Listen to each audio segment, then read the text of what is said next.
Bien le bonjour et bienvenue dans ce nouveau résumé de livre. Aujourd'hui nous allons aborder le livre « Conquérir les océans à la rame » de Mick Dawson. Gagne du temps en écoutant le résumé des chapitres et apprends des exemples et des conseils liés à ce livre. 1. Mick Dawson, aventurier et rameur océanique britannique. Mick Dawson, né en juin 1964 à Boston, Lincolnshire, Angleterre, est un ancien commando des Royal Marines, navigateur professionnel, cinéaste et aventurier. Il est surtout connu pour avoir réalisé la première traversée à la rame de l'océan Pacifique Nord, de Shi, Japon, au Golden Gate Bridge de San Francisco, avec son coéquipier Chris Martin.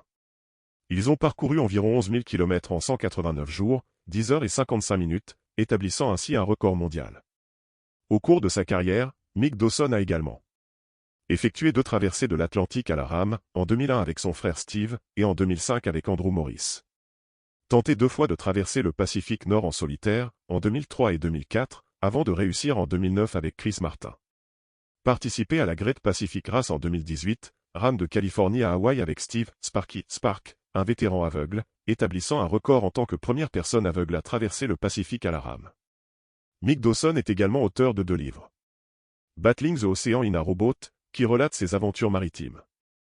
Never Leave a Man Behind, coécrit avec Steve Spark, décrivant leurs expéditions et leur engagement envers les vétérans. Introduction.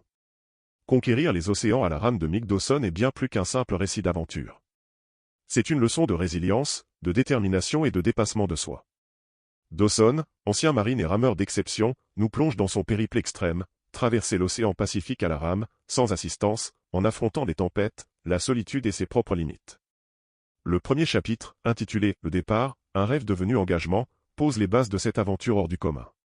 Il ne s'agit pas seulement de préparer une expédition, mais de transformer une idée en réalité, malgré les doutes et les obstacles. Dans ce résumé approfondi, nous explorerons les enseignements clés de ce chapitre, les défis psychologiques et logistiques auxquels Dawson a dû faire face, ainsi que les conseils pratiques qu'il partage pour ceux qui souhaitent, eux aussi, concrétiser leurs rêves les plus audacieux. Résumé du chapitre 1, le départ, un rêve devenu engagement. 1. La genèse du projet, du rêve à l'action. Mick Dawson ne s'est pas réveillé un matin en décidant de traverser le Pacifique à la rame. Son projet est le fruit d'années de réflexion, d'expérience et d'une volonté farouche de repousser les limites humaines. L'élément déclencheur, après avoir participé à plusieurs courses d'aviron en haute mer, Dawson réalise que la traversée du Pacifique est l'ultime défi. Mais contrairement à d'autres aventuriers, il ne se contente pas d'en parler, il agit. Leçon clé. Un rêve reste une illusion tant qu'il n'est pas soutenu par un plan concret. Dawson insiste sur l'importance de passer de l'intention à l'action. Il recommande écrire son objectif pour lui donner une forme tangible. Le décomposer en étapes réalisables, recherche de sponsors, entraînement, conception du bateau. S'engager publiquement pour créer une responsabilité. 2. Les premiers obstacles, le mur du réalisme. L'enthousiasme initial se heurte rapidement à la réalité. Dawson doit faire face à le scepticisme des autres, c'est impossible, tu vas mourir en mer. Le manque de financement, un tel projet coûte des centaines de milliers de dollars. Les doutes personnels, suis-je vraiment capable? Exemple marquant. Lorsqu'il approche des sponsors, beaucoup refusent, le jugeant trop risqué. Au lieu d'abandonner, Dawson affine son argumentaire, mettant en avant l'aspect scientifique de son expédition, collecte de données océanographiques, pour attirer des partenaires. Stratégie utile. Quand une porte se ferme, cherchez la fenêtre. Parfois, il faut repenser son approche sans abandonner son but. 3. La préparation physique et mentale, se dépasser avant même de partir. Traverser un océan à la rame exige une endurance surhumaine. Dawson décrit son entraînement. Conditionnement physique, rameur 8 à 10 heures par jour, renforcement musculaire, adaptation à la privation de sommeil. Préparation mentale, méditation, visualisation du succès, gestion de la peur. Technique psychologique utilisée. Il pratique la règle des 5 minutes, quand la douleur ou la fatigue devient insupportable, il se dit « Tiens encore 5 minutes ». Cette méthode lui permet de repousser ses limites par petits paliers. 4. La construction du bateau, un outil de survie. Le bateau n'est pas qu'un moyen de transport, c'est une extension de lui-même, son seul abri pendant des mois. Dawson travaille avec des ingénieurs pour concevoir un esquif. Assez solide pour résister aux vagues scélérates. Assez léger pour être maniable. Assez autonome, désalinisateur, panneaux solaires. Conseils pratiques. Dans tout projet, l'outil doit être adapté à la mission. Ne compromettez pas la qualité sous prétexte d'économiser du temps ou de l'argent. 5. Le jour du départ, affronter l'inconnu. Malgré des années de préparation, Dawson décrit une peur viscérale au moment de quitter la terre ferme. Citation puissante.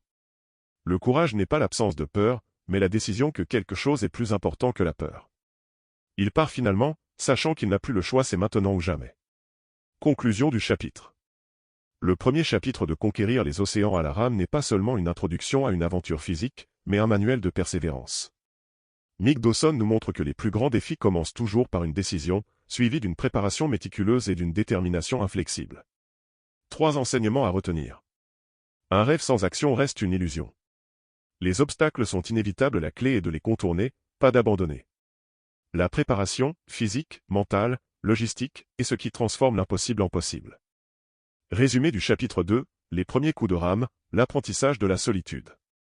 1. Le choc de la réalité, l'océan ne pardonne pas. Dawson décrit ses premières 48 heures en mer comme un mélange d'exaltation et de terreur. Malgré des années de préparation, rien ne l'avait vraiment préparé à l'immensité écrasante de l'océan. Quand la côte a disparu, j'ai réalisé que j'étais seul, vraiment seul. Aucune issue de secours. Les vagues imprévisibles, contrairement aux simulations, l'océan est vivant, changeant. Une vague scélérate manque de le faire chavirer dès le 3e jour. La fatigue immédiate, ramer 12 heures par jour brûle des milliers de calories. Ses mains saignent, ses muscles crient. Leçon clé. On ne se bat pas contre l'océan. On s'y adapte, ou on échoue. Conseil pratique. Anticiper l'inconfort, Dawson avait prévu des protège-mains en néoprène, mais ils se sont révélés insuffisants. Il a dû improviser avec du ruban adhésif et de la graisse. Rester flexible, son plan initial de 16 heures de rame par jour a dû être réduit à 10 à 12 heures sous peine d'épuisement. 2. La solitude, le plus redoutable des adversaires. L'isolement est bien plus dur que prévu. Dawson pensait être mentalement préparé, mais les premiers signes de délire, après 72 heures sans voir un seul bateau, il commence à entendre des voix dans le vent. La tentation d'abandonner, j'ai sorti la radio satellite 3 fois, doigt sur le bouton. À chaque fois, je me suis demandé, est-ce la douleur qui parle, moi? Stratégie de survie mentale. Rituel strict, il structure ses journées en segments, rame, repos, nourriture, journal, pour garder un semblant de normalité. Dialogue intérieur, il se parle à lui-même, parfois à haute voix, pour maintenir sa lucidité. Visualisation, il s'imagine déjà à l'arrivée, célébrant avec son équipe. Citation poignante. La solitude ne vous tue pas.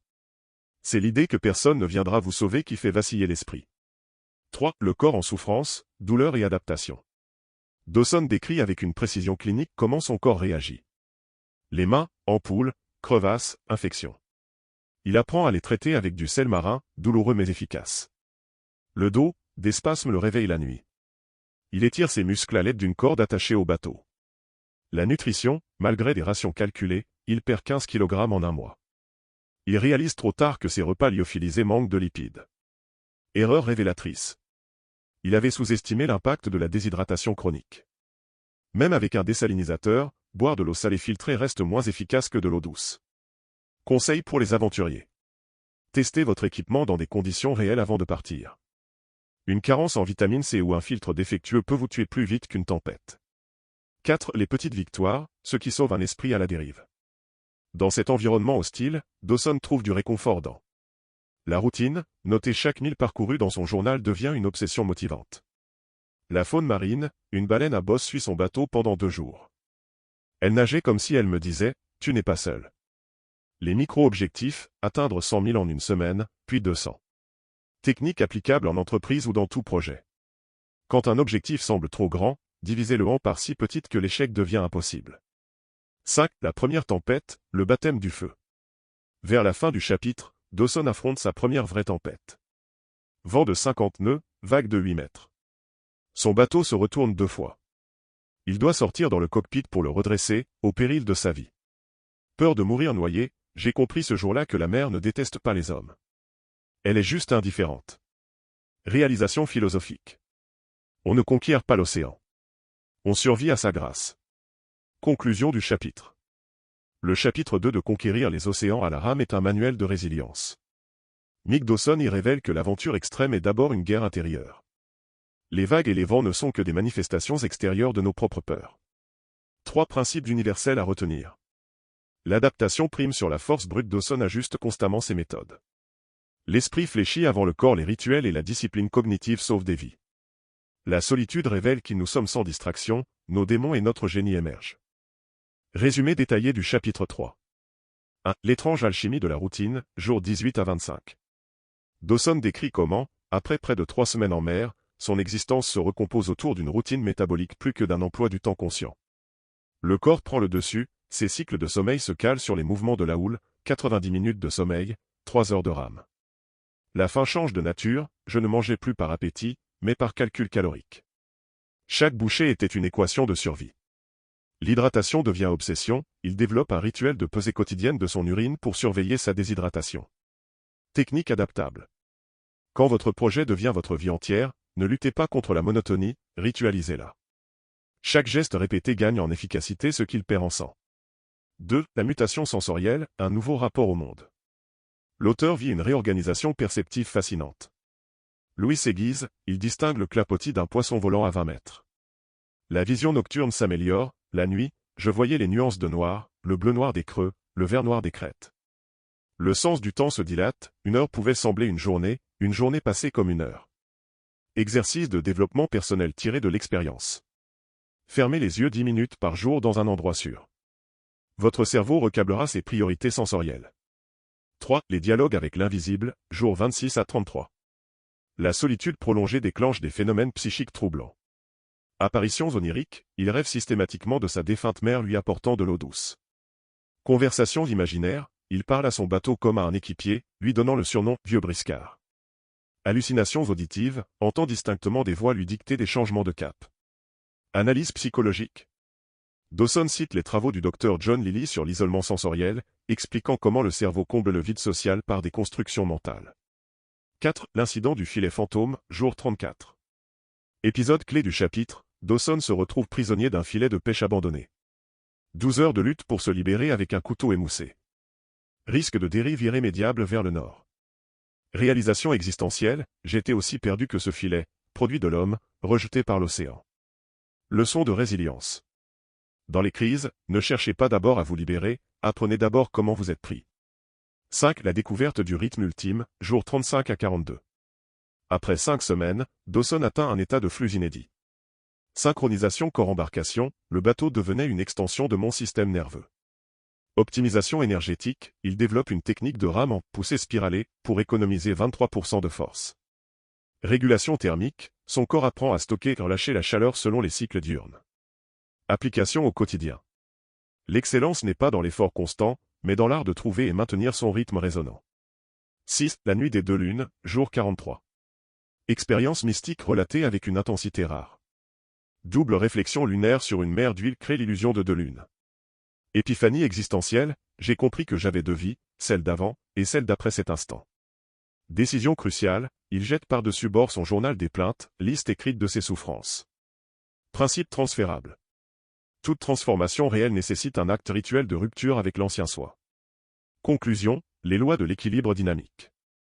Ce chapitre se révèle être bien plus qu'un récit d'aventure, c'est une masterclass de transformation personnelle sous contrainte extrême. Dawson y démontre que l'adaptation profonde exige de laisser mourir des parts de soi pour en faire naître de nouvelles. La solitude radicale peut être un accélérateur de conscience quand elle est apprivoisée. Les états de flux ne s'atteignent qu'après avoir traversé des vallées de doute. Résumé du chapitre 4, le milieu du gouffre, quand plus rien n'a d'importance. 1. Le mur de la 6e semaine, l'épreuve ultime. Dawson entre dans une phase où le corps et l'esprit semblent se rebeller contre lui. Effondrement métabolique, malgré ses rations calculées, son poids chute de manière alarmante. Ses muscles fondent, ses articulations craquent.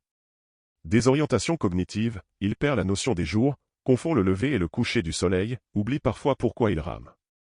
Hallucinations accrues, il voit des navires fantômes, entend des conversations inexistantes, et une fois, croit apercevoir une île qui n'existe pas. Leçon clé. Quand tout semble s'effondrer, c'est souvent le mental qui capitule avant le corps. La frontière entre folie et lucidité est plus fine qu'on ne le croit. Stratégie de survie. Ancrer la réalité, il se force à écrire 3 faits concrets chaque matin, je suis à X degrés de latitude, j'ai parcouru Y milles hier. Micro-objectif, il arrête de penser à l'arrivée et se concentre sur des victoires immédiates, tenir encore 1 heure. 2. La nuit des abysses, confrontation avec la peur primale. Une tempête nocturne plonge Dawson dans sa nuit la plus longue. Vague de 10 mètres, obscurité totale, vent hurlant. Son bateau est retourné 3 fois, à chaque redressement, il vomit de l'eau salée et de l'épuisement. Peur de mourir seul, j'ai crié, pas pour qu'on m'entende, mais pour m'entendre moi-même. Savoir que j'existais encore. Réalisation existentielle. La peur de la mort n'est pas la peur de cesser d'exister, mais celle de disparaître sans avoir compté. Exercice de résilience. Dialogue intérieur, il se parle comme à un équipier, alternant encouragement et ordre strict. Visualisation inversée, il s'imagine raconter cette nuit à ses proches, transformant la peur en futur récit. 3. Le jeu des ombres, quand le passé ressurgit. En plein délirium, Dawson revit des souvenirs enterrés. Son enfance près de la mer, où il rêvait déjà d'aventure. Ses années dans les Royal Marines, où il a appris la discipline mais aussi la brutalité de la hiérarchie. Un ancien amour perdu, dont il n'avait jamais vraiment fait le deuil. Analyse psychologique. L'isolement extrême agit comme une thérapie forcée, ramenant à la surface ce que le quotidien permet d'ignorer. Technique d'introspection. Quand vous n'avez plus rien à fuir, vous rencontrez enfin ce que vous fuyiez. 4. Le miracle des petites choses, la grâce dans l'horreur. Au plus bas, Dawson trouve du réconfort dans un lever de soleil particulièrement rougeoyant, après des jours de brume. Un poisson volant atterrissant dans son bateau, offrant un repas frais inattendu. Le silence parfait d'une mer d'huile, lui rappelant que l'océan n'est pas toujours ennemi. Philosophie pratique. Dans les déserts émotionnels, les oasis sont souvent minuscules, encore faut-il avoir appris à les voir. 5. La décision, pourquoi continuer? Face à l'épreuve, Dawson se pose la seule question qui compte. Est-ce que j'abandonne? Qui serais-je si je renonçais? Qui puis-je devenir si je continue? Processus décisionnel. Il écrit les raisons de stopper, douleur, peur, solitude. Il écrit les raisons de continuer, fierté, découverte, preuve à lui-même. Il brûle la première liste. Citation mémorable. On ne découvre ce qui vaut la peine d'être vécu qu'en frôlant ce qui semble insurvivable. Conclusion, les lois du gouffre. Ce chapitre est un manuel de résurrection intérieure.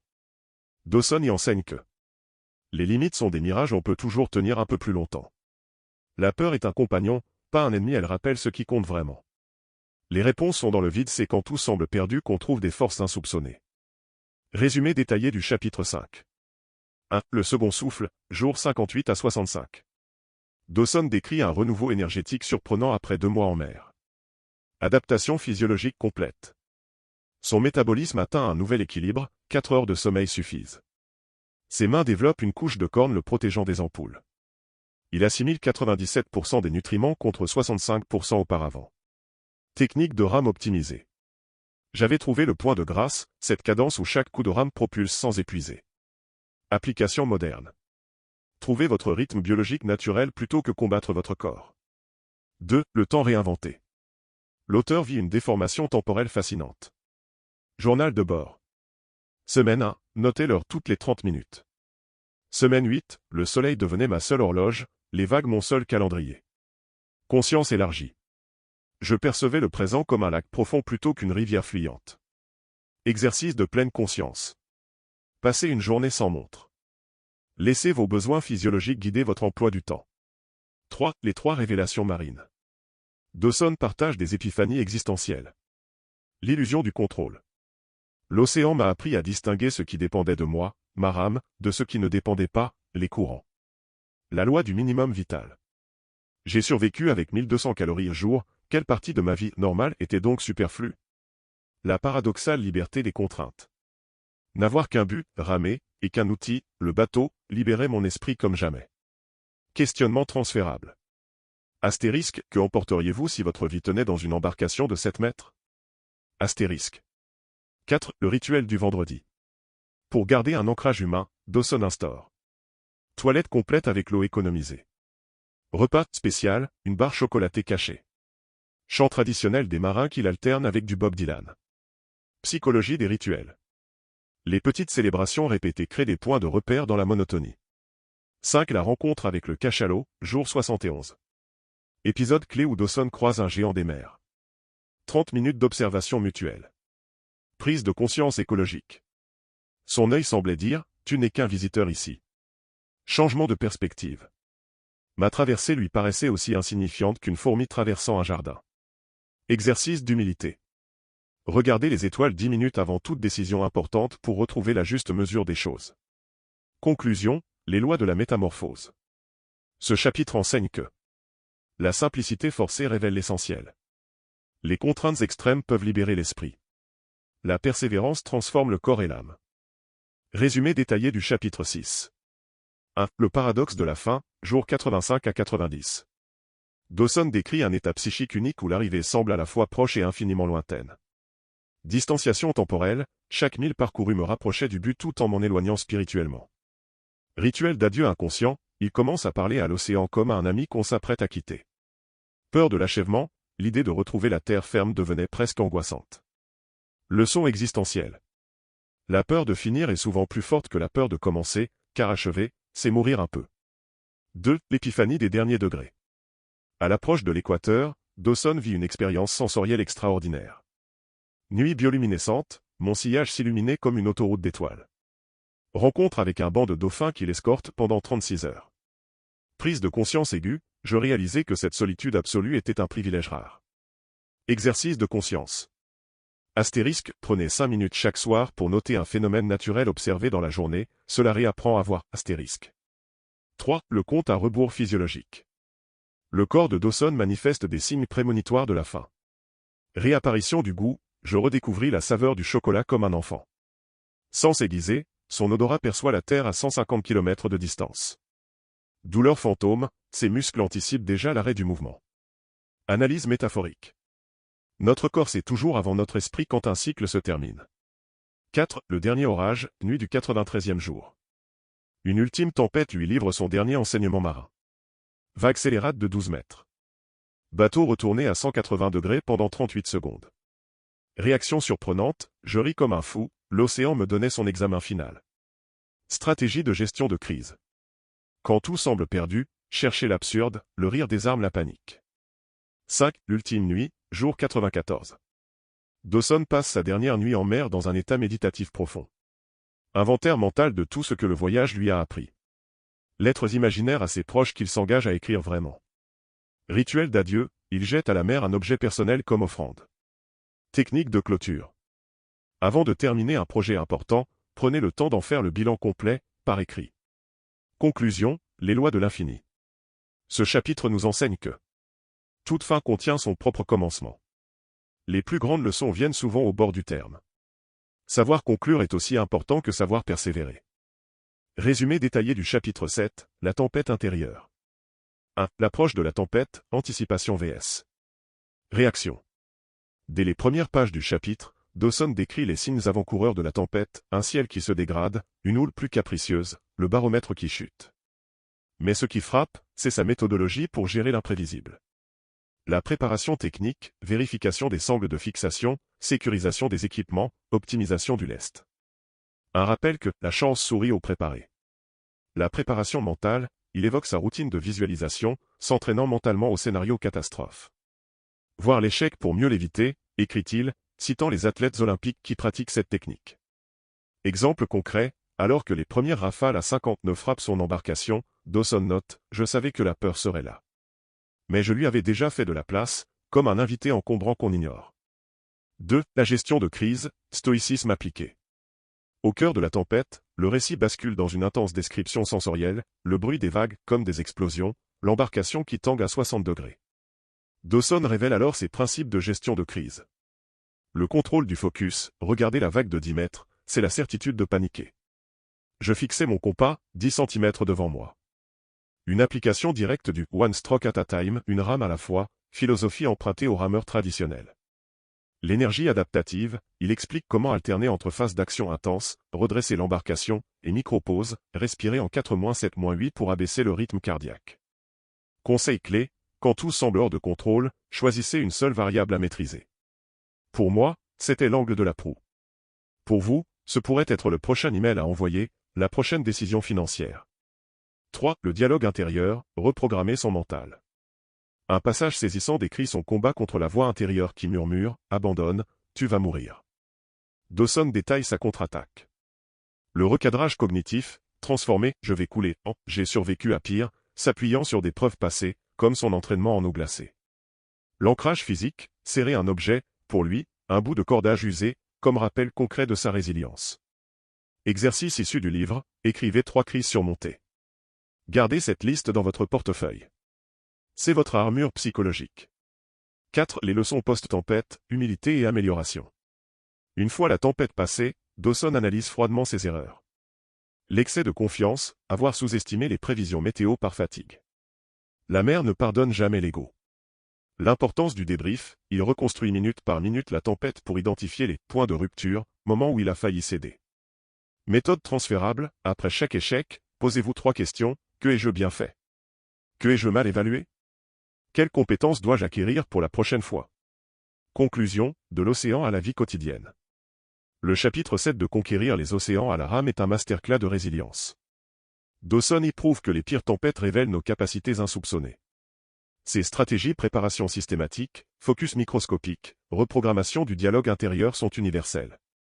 Pour aller plus loin, Dawson cite souvent les travaux du psychologue Viktor Frankl, découvrir un sens à sa vie, entre le stimulus et la réponse, il y a un espace. Dans cet espace se trouve notre pouvoir de choisir. Ce chapitre est l'illustration parfaite de cet espace maîtrisé. Résumé détaillé du chapitre 8, Naviguer à l'aveugle. 1. La disparition des points de repère, le choc de l'incertitude. Dawson ouvre le chapitre par une description presque poétique de cette mer étale et grise, où ciel et eau se confondent dans un brouillard uniforme. Privé de soleil, il ne peut plus calculer sa position. Son récit capture alors l'angoisse sourde du navigateur perdu. La dépendance aux outils, il admet avoir trop compté sur le sextant, négligeant d'autres méthodes. On ne réalise jamais à quel point on dépend d'une technologie jusqu'à ce qu'elle vous fasse défaut, écrit-il, en comparant cela à notre dépendance moderne au GPS. L'effet psychologique, il décrit comment l'absence de progression visible mine le moral.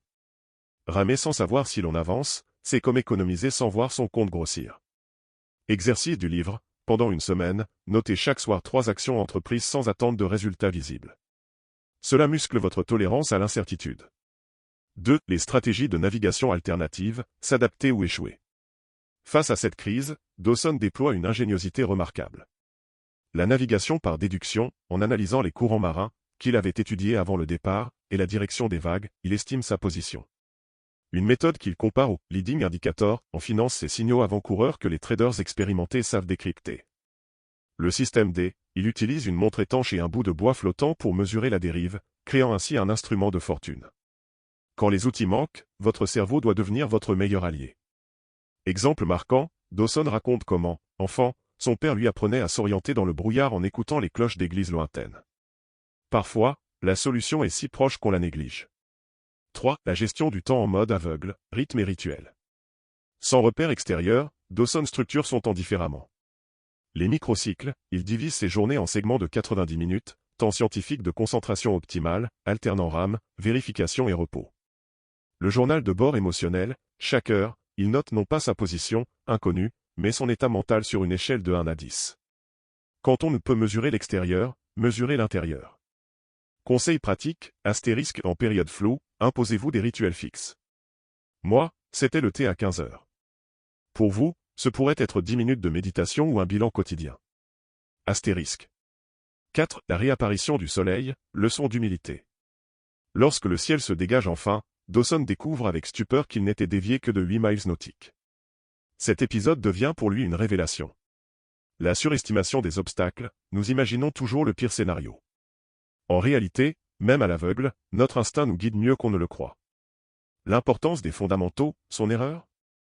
Avoir négligé la navigation stellaire, qu'il maîtrisait pourtant. Dans la vie comme en mer, quand on revient aux bases, on trouve toujours une solution. Méthode proposée, listez 3 compétences fondamentales dans votre domaine. Testez-vous sur elles chaque mois. Dawson, lui, refait un point astronomique complet chaque trimestre. Conclusion, trouver son or intérieur. Ce chapitre transforme une épreuve technique en une leçon de vie universelle. Dawson y montre que l'incertitude n'est pas l'ennemi, c'est le manque de préparation à l'incertitude qu'il est. Ces stratégies rappellent celles des grands entrepreneurs, comme Ray Dalio dans Principe, s'appuyer sur des systèmes, non sur des certitudes. Résumé détaillé du chapitre 9, les voies du large. 1. Les premiers jours de solitude, le choc du silence. Dawson décrit avec une rare acuité sensorielle les premiers effets psychologiques de l'isolement prolongé. L'hyperacuité sensorielle, après 3 semaines seul en mer, il note que ses sens s'aiguisent de façon presque douloureuse. Je pouvais distinguer le clapotis d'une méduse à 10 mètres, ou sentir l'odeur de la pluie 1 heure avant qu'elle n'arrive. Les hallucinations auditives, il raconte avoir entendu distinctement des voix, des rires d'enfants, une expérience commune aux explorateurs solitaires et aux méditants en retraite prolongée. Exercice pratique, essayez une journée de silence complet. Notez comment vos autres sens se réveillent, et quelles pensées refont surface. 2. Le dialogue avec soi-même, de la folie à la sagesse. Le chapitre atteint son point culminant lorsque Dawson décrit son processus de triangulation mentale. Les 3 voix intérieures, il identifie 3 personnalités distinctes qui émergent. Le critique, qui remet en doute chaque décision. Le paniqué, qui anticipe le pire. Le sage, qu'il appelle le vieux loup de mer. La technique du conseil intérieur, chaque soir, il donne la parole à ces 3 voix lors d'une sorte de conseil de guerre mentale, notant leurs arguments avant de prendre une décision éclairée. Méthode transférable, quand vous hésitez, écrivez 3 solutions, celle que dicterait votre peur, celle que dicterait votre orgueil, et celle que suggérerait votre version la plus expérimentée. 3. La découverte du temps profond.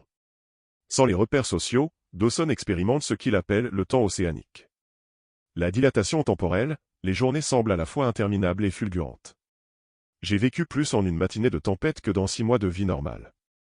Les rythmes naturels, il abandonne le temps horaire pour se caler sur ses cycles biologiques, dormant par tranches de 20 minutes plusieurs fois par jour. Données scientifiques, Dawson cite des études sur les rythmes circadiens des marins solitaires, montrant comment le corps retrouve naturellement des cycles de 4 heures, au lieu de 24, en l'absence de lumière artificielle. 4. L'émergence de la créativité forcée. L'isolement devient un creuset d'innovation. Les solutions improbables, à court de matériel, il invente un système de réparation de cordage utilisant des éclats de coquillage et de la résine naturelle. L'écriture comme ancrage, il compose des poèmes marins qu'il scande en ramant, créant ainsi un double rythme physique et mental. Conseil créatif, astérisque, imposez-vous des contraintes artificielles, écrire avec seulement 100 mots, résoudre un problème sans tel outil. C'est ainsi que naissent les vraies innovations. Astérisque. Conclusion, la solitude comme territoire à conquérir. Ce chapitre transforme radicalement notre perception de l'isolement. Loin d'être une épreuve à subir, Dawson en fait un espace de transformation accélérée. Ces découvertes font écho aux pratiques des moines bouddhistes comme aux routines des saiyos les plus performants, qui pratiquent souvent la morning solitude. Résumé approfondi du chapitre 10, l'épreuve des 1000 coups de rame. 1. Le mur du 30e jour, anatomie d'une renaissance physique. Dawson décrit avec une précision quasi médicale la métamorphose de son corps après un mois d'effort continu. La mutation métabolique, son métabolisme bascule dans un état qu'il compare à un moteur diesel bien réglé, brûlant les graisses avec une efficacité inédite. La mémoire musculaire, ses bras développent ce qu'il nomme l'intelligence kinesthésique, effectuant les mouvements avec une précision millimétrique sans intervention consciente. Données scientifiques, il cite les recherches du Dr Tim Noack sur le gouverneur central, cette partie du cerveau qui limite arbitrairement nos performances. L'endurance extrême, explique-t-il, c'est l'art de négocier avec ce gouverneur intérieur. 2. La technique de la vague mentale. Face à l'épuisement, Dawson développe une méthode de gestion de l'effort en 3 phases. La segmentation, diviser la journée en série de 300 coups de rame, environ 45 minutes. L'immersion, se concentrer exclusivement sur la qualité du mouvement actuel. La projection, visualiser l'énergie qui revient vers lui à chaque poussée. Exercice pratique, appliquez ce principe à votre travail, 50 minutes de concentration absolue, 10 minutes de récupération active, en visualisant chaque cycle comme une vague qui vous porte. 3. Le syndrome du survivant. Dawson aborde un phénomène psychologique méconnu. L'euphorie paradoxale, plus son corps souffre, plus son esprit entre dans un état de lucidité joyeuse. Le dialogue corps-esprit, il apprend à écouter ses muscles comme on écouterait un partenaire de discussion. Exemple marquant, il décrit comment une crampe devient un message à décrypter plutôt qu'un ennemi, conduisant à la découverte d'une nouvelle technique de rame plus efficace. 4. Le rituel du sel et de l'eau. Parmi les passages les plus poétiques du chapitre, Dawson révèle sa routine sacrée. La pesée quotidienne, mesurant ses pertes hydriques avec une précision d'apothicaire. La cérémonie du rééquilibrage, un mélange méticuleux de sel, de sucre et d'eau selon une recette inspirée des nomades du Sahara. Conseil nutritionnel, votre performance mentale dépend de votre équilibre électrolytique. Apprenez à écouter vos envies de sel ou de sucre, ce sont des messages biologiques. 5. La théorie des 1%. Le cœur philosophique du chapitre réside dans cette conviction. L'effet cumulatif, une amélioration quotidienne de 1% aboutit à une transformation radicale au bout d'un mois. Le journal Micro-Progrès, chaque soir, Dawson note non pas ses kilomètres parcourus, mais une micro-compétence acquise. Méthode transférable, notez chaque jour une compétence infime que vous avez affinée, aussi minime soit-elle. Dans un mois, vous aurez une carte de vos progrès invisibles. Conclusion, l'endurance comme pratique spirituelle.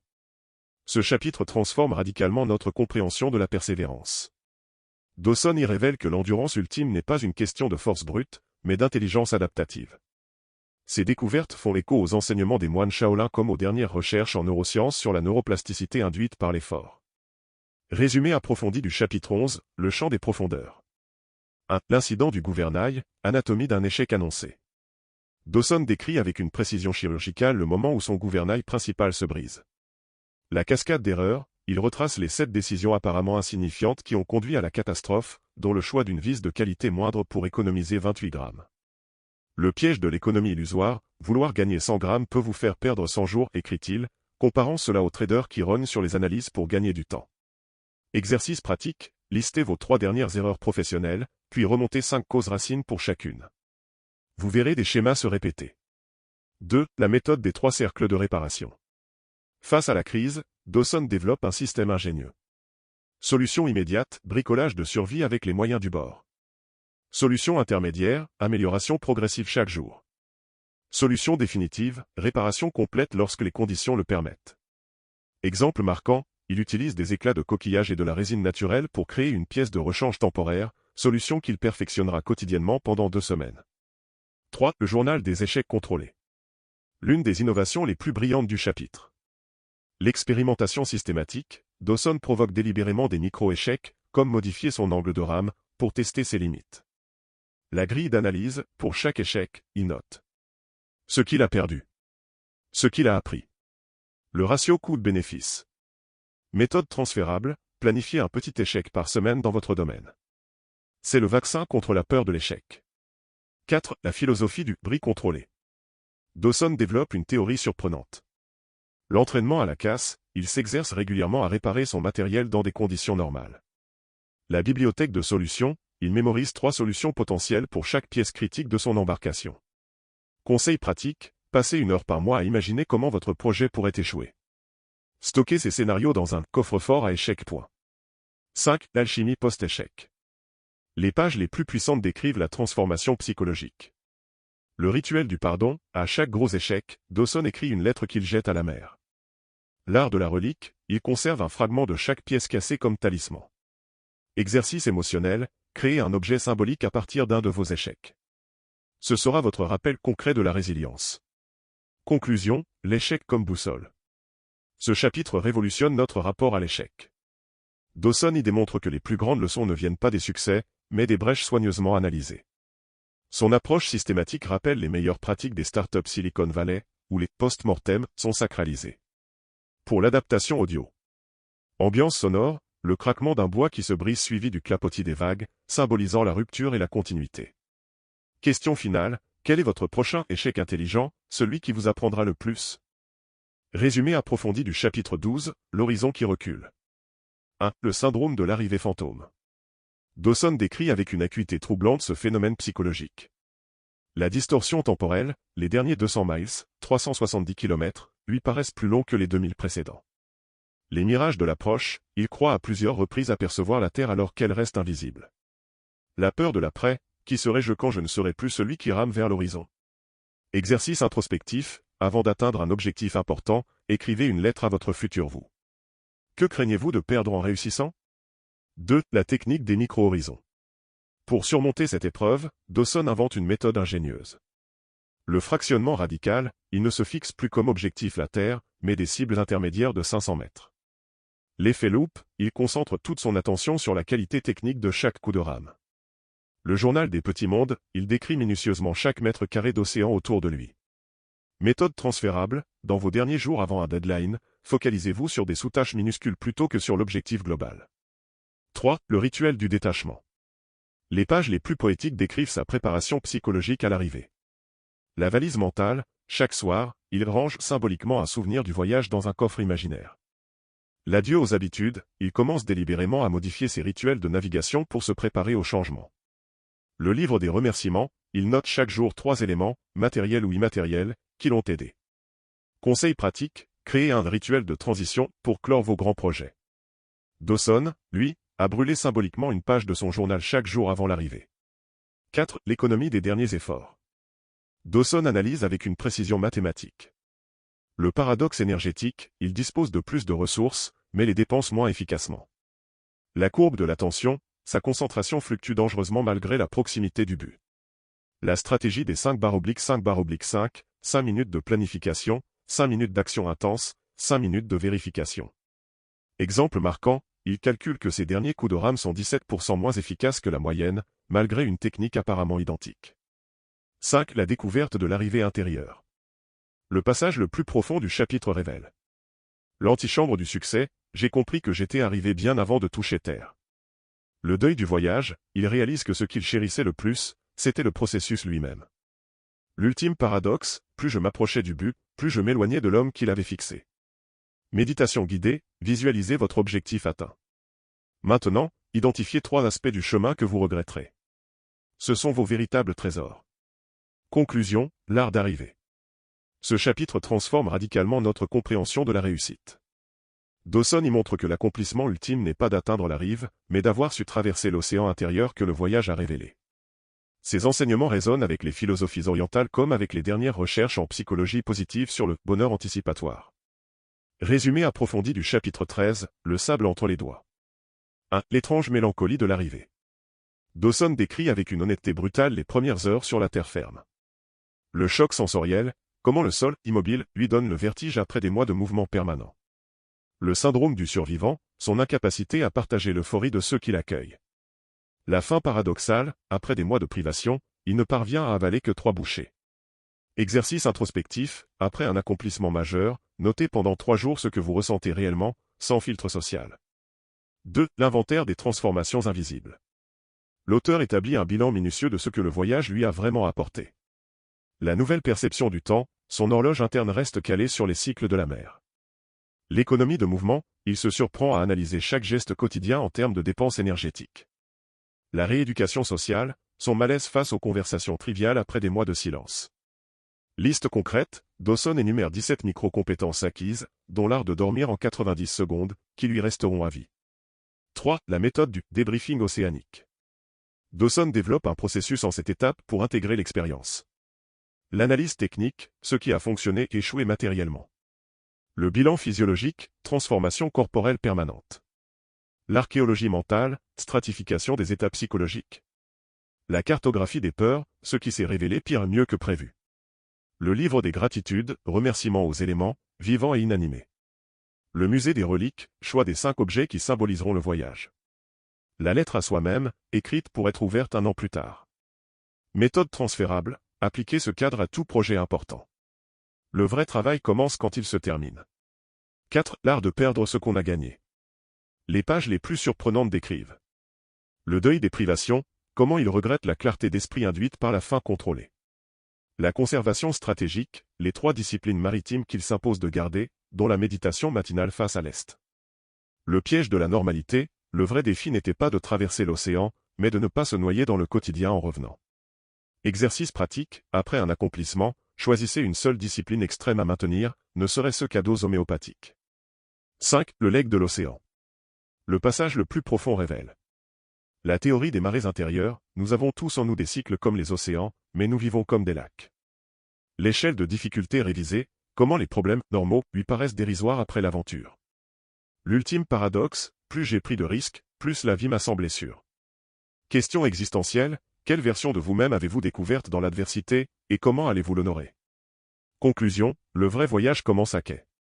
Ce chapitre final transforme notre compréhension de l'accomplissement. Dawson montre que le succès n'est pas un point d'arrivée, mais un point de départ, que la valeur réelle d'un exploit réside dans ce qu'il nous permet de devenir ensuite. Les 7 commandements post-exploit selon Dawson. Tu prendras autant de temps à digérer l'expérience qu'à la vivre. Tu honoreras tes anciennes peurs devenues ridicules. Tu créeras des rituels de transition. Tu ne laisseras personne définir ce que ton exploit doit signifier. Tu cultiveras délibérément une part de ta version extrême. Tu partageras tes leçons seulement avec ceux qui ont vraiment soif. Tu prépareras déjà ta prochaine traversée avant que la routine ne te rattrape. Conquérir les océans à la rame épilogue, le retour au port. La sagesse du navigateur réinventant la vie terrestre. Introduction. Après l'intensité du chapitre final, Mick Dawson nous offre un épilogue inattendu intitulé « La marée haute du quotidien ». Loin d'être une simple conclusion, ce texte constitue une véritable masterclass sur l'art de transposer les leçons de l'extrême dans la vie ordinaire. Dawson y révèle comment les 327 jours en mer ont radicalement transformé sa perception du temps, des relations et du succès, non pas pendant l'expédition, mais dans les mois qui ont suivi son retour. Analyse approfondie de l'épilogue. 1. Le syndrome de l'exilé marin. Dawson décrit avec une vulnérabilité rare les défis du retour. L'hypermnésie sensorielle, comment le bruit d'une porte qui claque lui rappelle une voile qui claque par gros temps.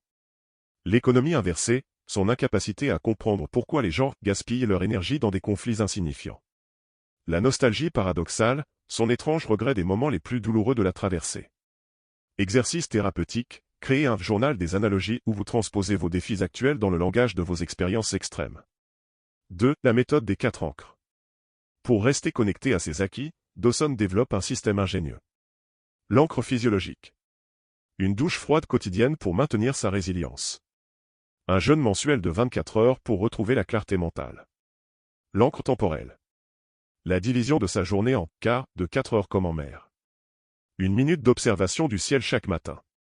L'encre décisionnelle. Le principe du cap unique, une seule priorité par trimestre. La règle des 3 vérifications avant toute décision importante. L'encre mémorielle. Un hôtel marin dans son bureau avec 5 objets symboliques. La relecture mensuelle d'une page aléatoire de son journal de bord. Exemple concret, son rituel du café, transformé en cérémonie aussi précise que ses mesures de sel en mer. 3. L'échelle révisée des difficultés. Dawson propose un recalibrage radical de notre perception des obstacles. Niveau marin équivalent terrestre outil de traversée. Tempête de catégorie 4 crise financière majeure technique du gouvernail de fortune. Gréement endommagé projet en échec méthode des réparations progressives.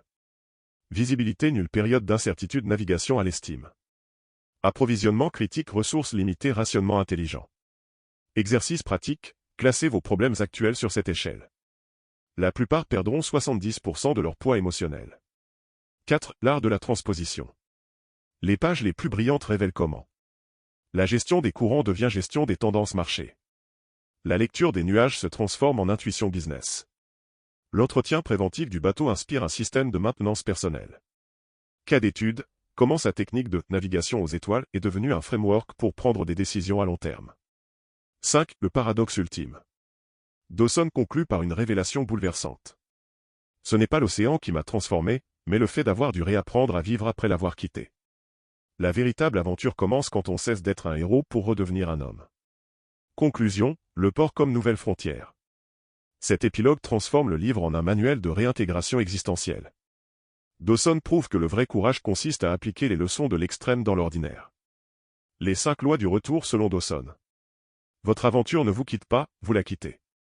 Ce qui semble être une fin n'est qu'un changement de cap. Les outils des situations extrêmes sont faits pour les jours ordinaires. Votre pire ennemi sera l'oubli progressif de vos propres leçons. Le véritable exploit est de rester fidèle à ce que l'océan vous a révélé. Si tu souhaites te procurer le livre, le lien est dans la description. Merci d'avoir suivi ce résumé et abonne-toi pour ne rien manquer.